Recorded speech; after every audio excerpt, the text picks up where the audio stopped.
Eu rapidamente quero dizer que na saúde nós temos problemas na atenção básica que não são resolvidos, temos falta de médico, temos filas intermináveis e problemas ali naquele espaço na Sinimbu.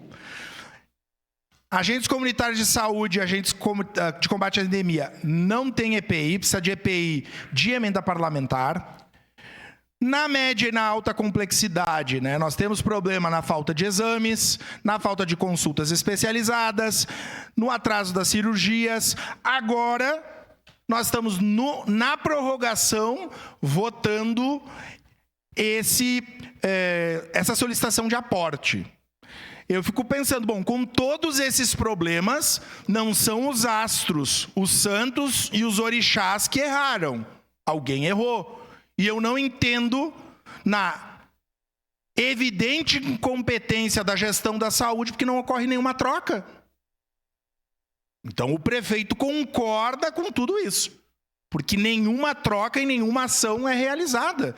Nesse caso, o vereador Rafael Bueno, por uma birra da secretária de saúde que tem algum tipo de problema lá na gestão do Pompeia, que eu não sei o que é, botou o município em xeque, em razão desse cabo de guerra. Voto sim. O município, prefeito Adiló, uma das promessas que ele tem que pagar aí a Caravaggio é que o Virvi aceitou. Se o Virvi não tivesse aceitado, o problema era bem mais complexo.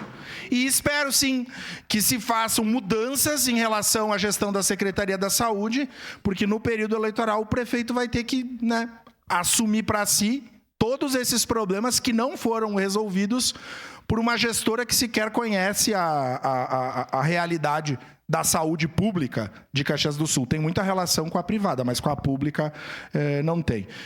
Voto sim no momento oportuno. Só uma questão de ordem.